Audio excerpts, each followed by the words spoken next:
Hello. This is going to be Nirmala's spot. Okay. You look nice. You have new summer haircut. Yeah. I mean, the beard cut. I only cut my beard, not the hair. But yeah, it's very summerish. Yes. Hello. Hi. How are you? Great. Yes. Are you excited? No. No. Okay.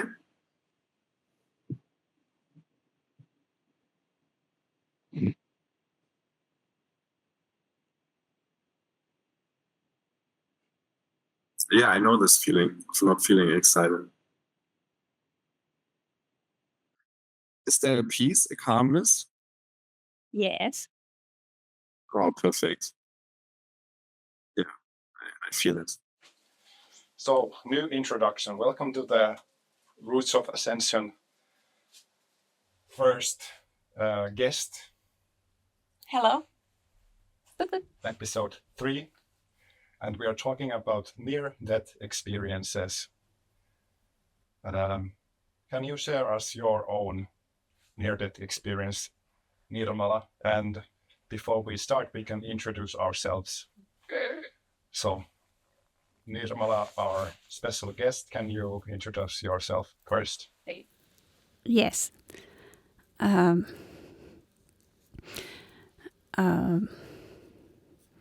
How should I introduce myself?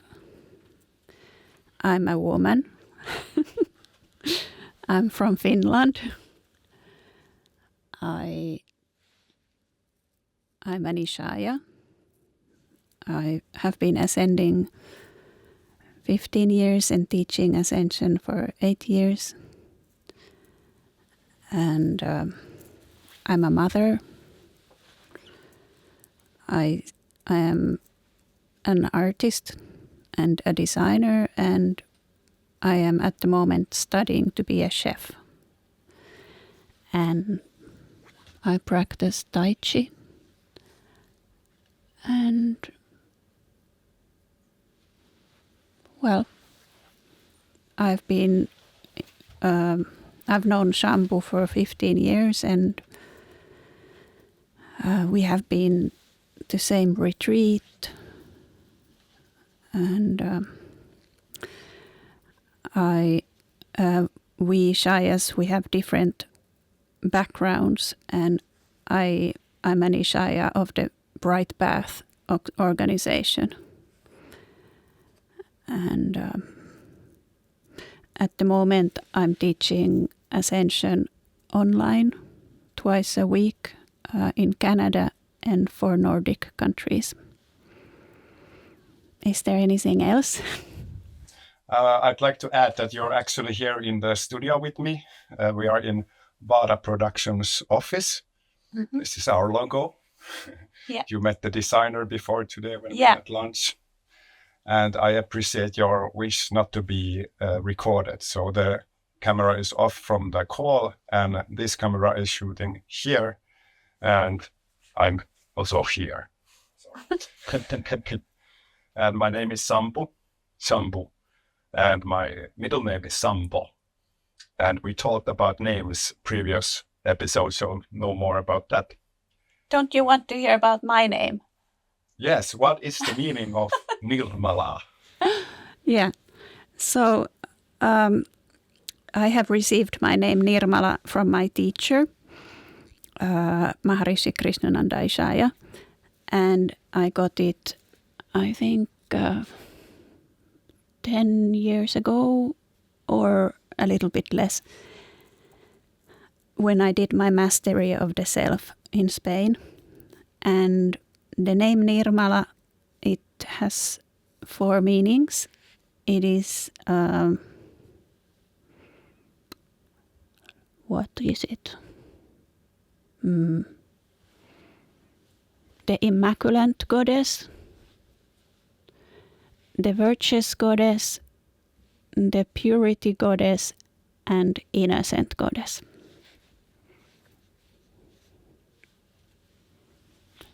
So the name, it carries, I have been told that the name that you are given, this Ishaya name, it carries the flavor, or the flavor that you come into in this lifetime is described in the name, and it's a Sanskrit name. So the meaning of the name Nirmala is this.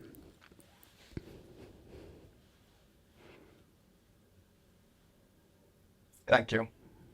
Do you observe, since you have the name, that the flavor it is attached to is also influencing your life?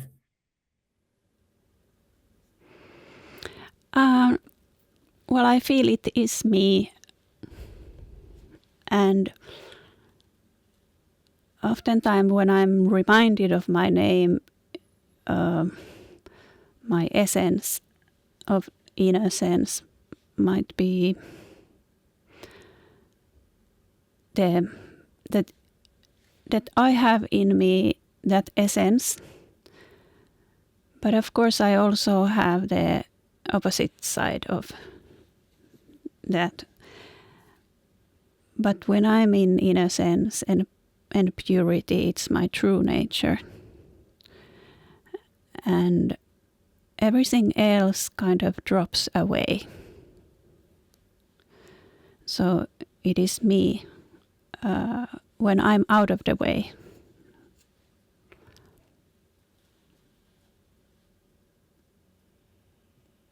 And did it have a radical change where you stepped out of the way? Was there a moment or many moments where you realized you were in the way and there was a change? Yes. Can you describe this change?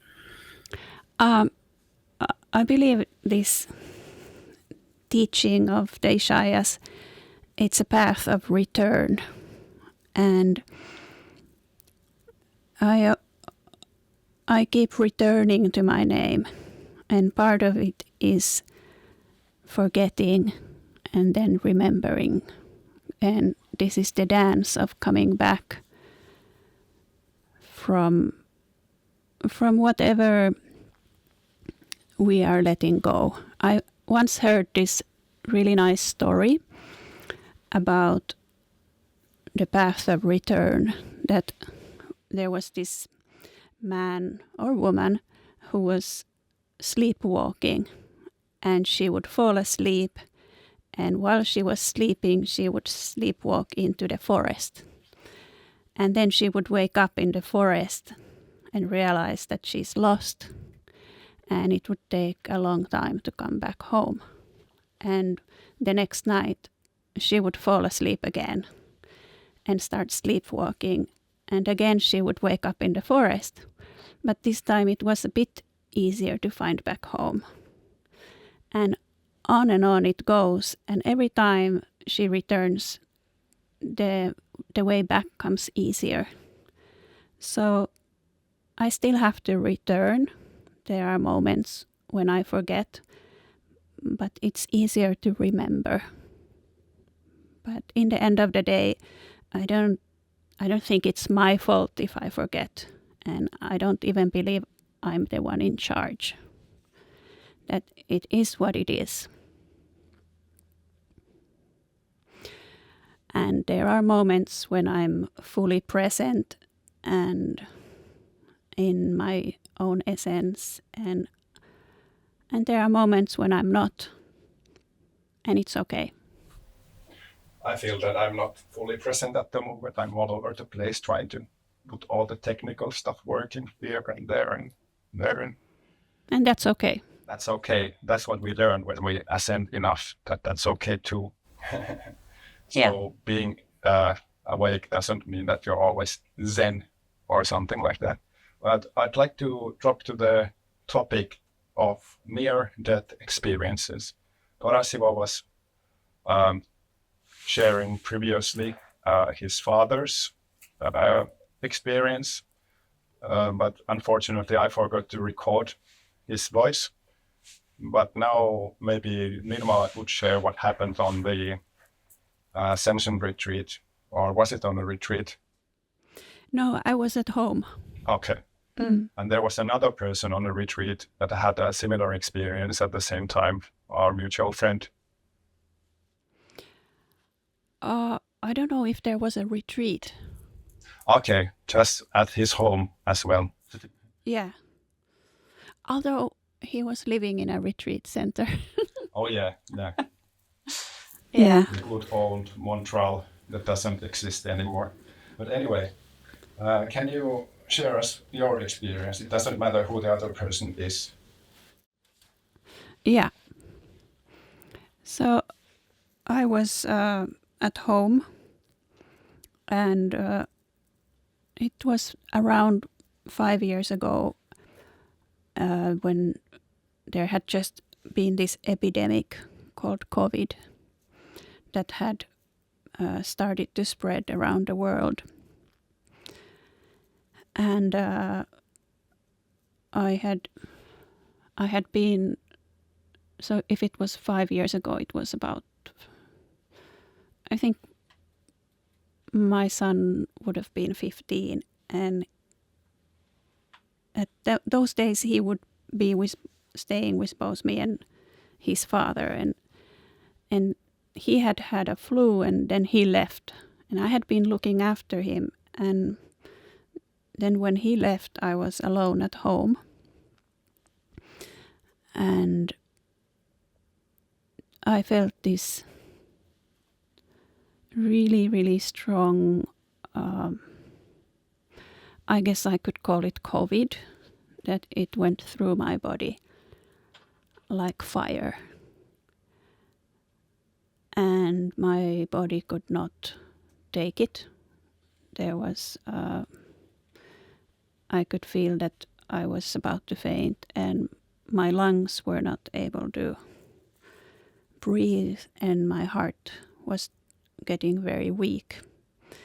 And I went to lie in my bed, and I thought I should call the ambulance. But there was this kind system, because COVID had just, it was such a new thing in Finland and in the world, that the phone started putting me on, like, if you have this, press this button, if you have this, press this, and I wasn't able to use it, and I wasn't able to call the ambulance. And I felt that, how can I say, that my body was not able to hold me in that life was leaving the body, or whatever it was, my consciousness felt that it was not anymore able to stay in the physical body. And there was one person that I contacted, and he's a Finnish healer. His name is Arto Montonen, and he had been looking after my back with quantum healing, and I knew that he also did some long distance healing. So I sent him a message asking for help, like, please, can you help me, that something terrible is happening. And he said yes, he will help me. And then I just felt like I'm losing time, that I'm not able to stay in the body anymore, that it cannot hold me. I don't know how to describe it any better. And but my son, he was 15 years old, and there was this really, really strong feeling that I cannot leave him. And in fact, we had always we had practiced this evening prayer every night that his grandmother had given us and written on a framed picture. And his grandmother had died some years ago. So for him it was like a really big loss that his grandmother died. So every evening he would ask me to promise him to stay alive. And I always said I will do my best. And I had promised him so many times that when there came this moment that I realized that I might be dying now, this promise was so important, and mother's love, and I felt I cannot leave him. So there was nothing else for me to do, but I truly surrendered to God, and I prayed. And I prayed, God, please let me live. I can't leave my son. I want to live. Like, please, I'm not ready to die. And I kept asking to live. It was clear to me that it was the only choice I wanted. I really wanted to live. And then I remembered that I had once read from a book that you can make a promise to God. And since I experienced that this is the moment, I made a promise. And the moment I had given my promise, I was thrown back into my body.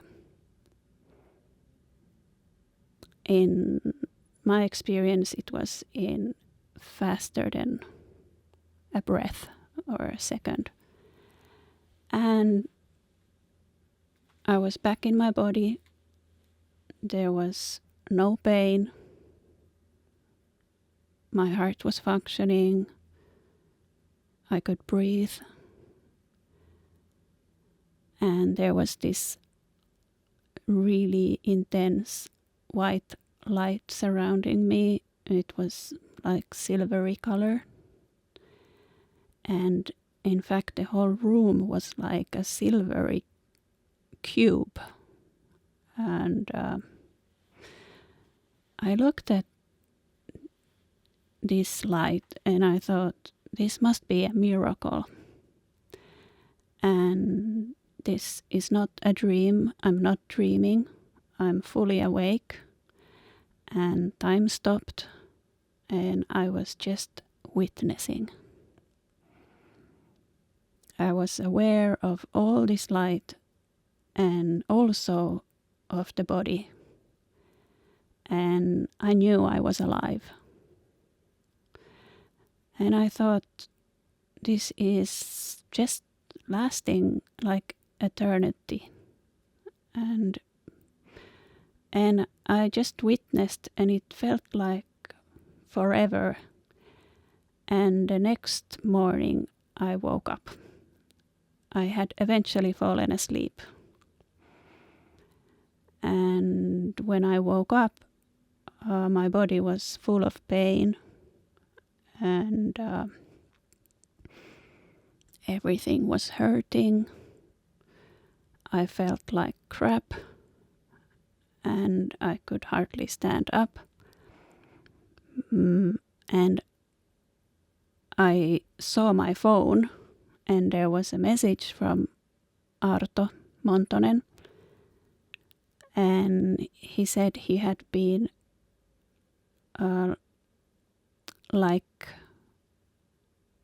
giving me long distance healing all night practically helping my lungs to work.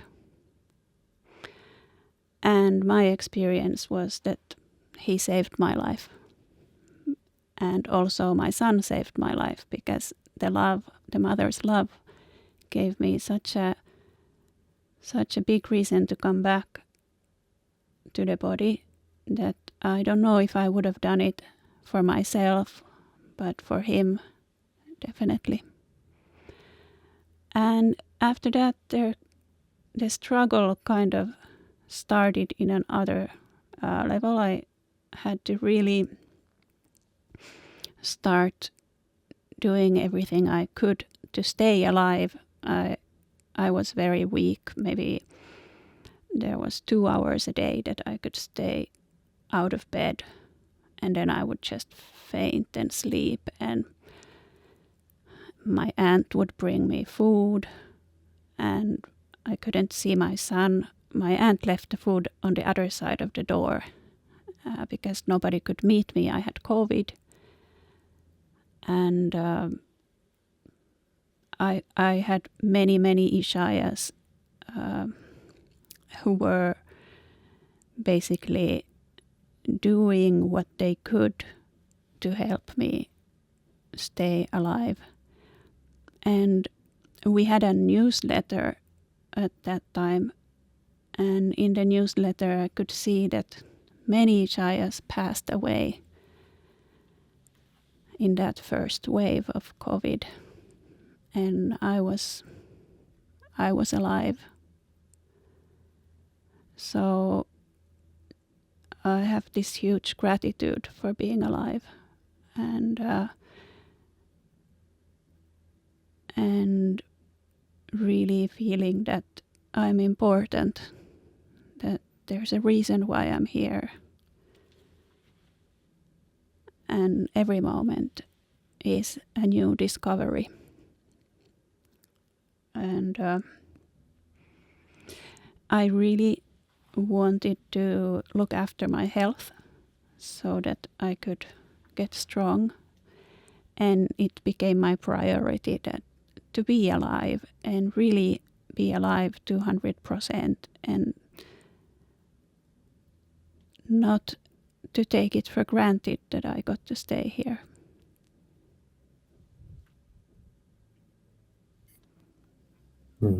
Oh, thank you.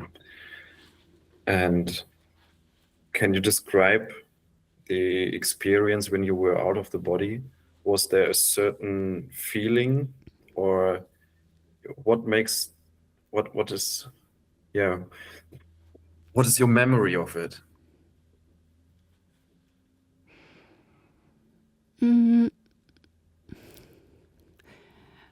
Very different from what you described about your father's memory. That for me it was this realization that time's up and the body can't hold me, and I felt kind of rising from it, but I was really fighting to get back. That was my mission.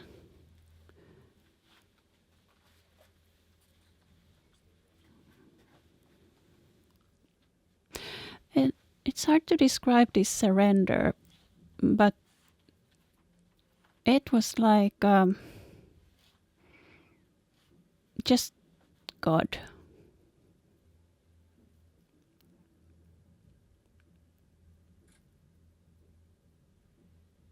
Only God. Yeah, and there are no words for this experience, in my experience. And how did it change your life, the surrender to God? You described you were getting healthier and feeling better and stronger. You can get longer out of bed. You can be there for your son. And is there anything else or what this surrender brought into your life or changed your life? Well, it took me 1 or 2 years to get healthy enough. And I'm still very much dedicated to looking after the body through food and exercise and rest and ascension, especially ascension meditation. But I would say that this innocence became much stronger. The purity, the experience of... I would say I got much more childish in a way, that there was less interest in the human things, like many things. My interests changed. I stopped being ambitious. I had been very ambitious as a designer and successful. I started experiencing this huge love towards people. Sometimes I didn't know what to do with the love, because I loved everyone so much.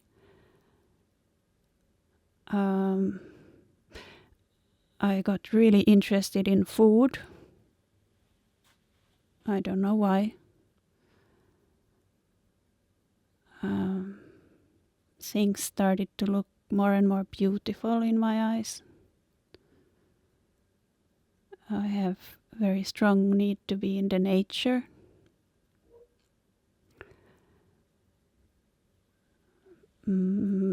I started writing. I have a habit of writing almost daily. I light up a candle and I start writing, but I'm so surprised by the text. And my family relationships started to change. I stopped making compromises.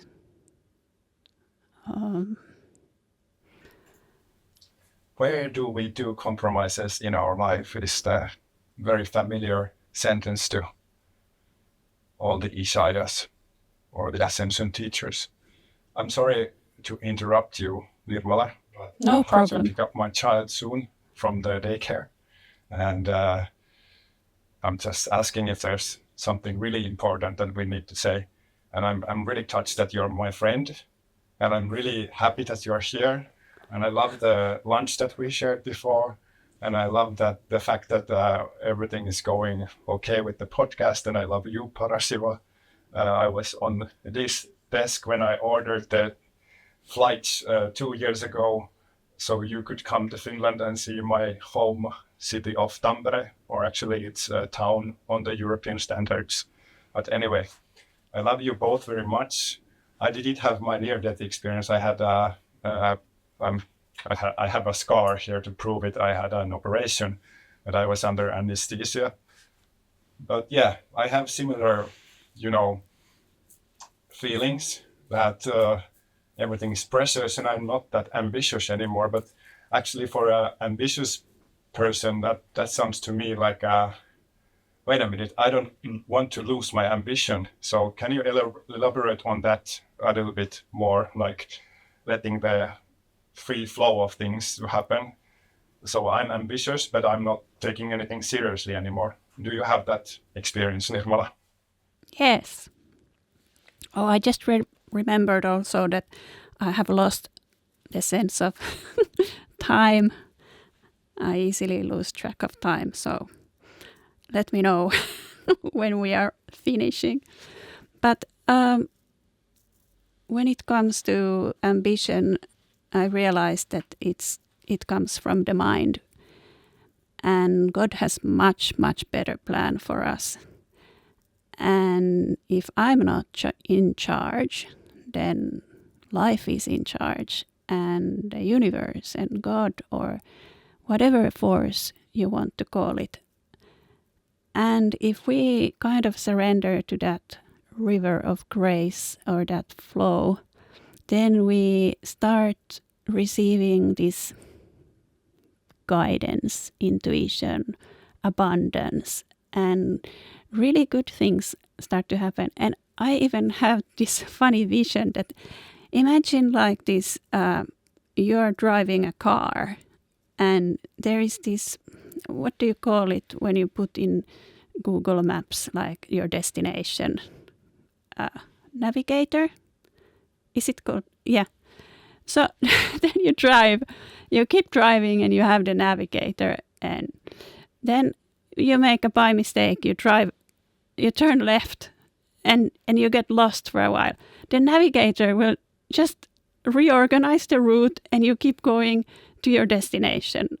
And I feel it's a bit like that we all have our purpose in life. We have our genius in us. We have our flavor, and there's a reason why we are here. And I believe we are here to wake up. We are here to discover our divinity. And we have this navigator, and the navigator will make sure we get there. And then things happen, and sometimes we take a wrong turn. But the navigator will look after us, and it's the higher self. So, yeah, and there is a distinction between giving up and letting go. So when we surrender, or when I surrender or surrendered my life to the greatest good, then it is not quite a giving up of ambition. It's more letting go in easy, like sinking in, which doesn't mean it is always simple. And I really love the description you made with the navigation system, and that we get rerouted. somebody's looking after us. Yeah. Exactly. And there's a reason why you're sharing it, and there's also a reason why you as an audience are also listening to it. And thank you very much. I'm really glad that we already had how many views on YouTube? Maybe 17 or something. Even Nirmala has watched like half of our first episode. But anyway, we have to stop now. I'm just taking this monitor is on blocking Nirmala. We can see her knee. So we can wave here to the camera and say goodbye or whatever. Okay. So we meet again on our next podcast, because I really have to. It has been the last day of preschool of Isa, my daughter. So Also, my son has graduation party today. So we celebrate. What fun. Okay, see you, Parashiva. I will send you the video, and Nirmala gets to see and hear everything that she said before we publish anything, as agreed. So goodbye. I love you both. Love you.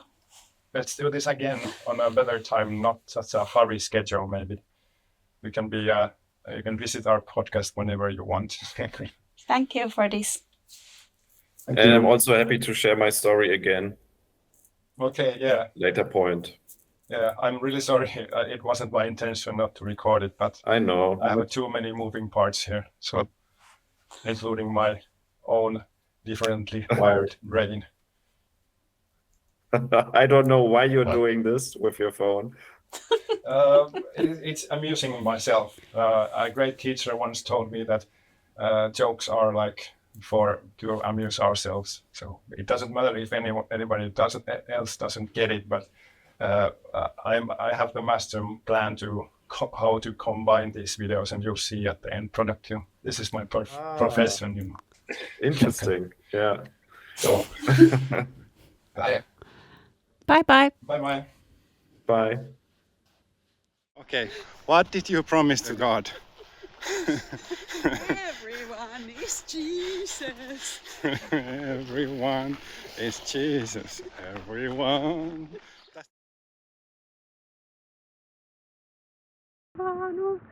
Laaksossa ja se kauniisti kukoistaa. Yksi ruusu on kasvanut laaksossa ja se kauniisti kukoistaa. Yksi kulkija poika on nähnyt sen, eikä voi sitä unhoittaa.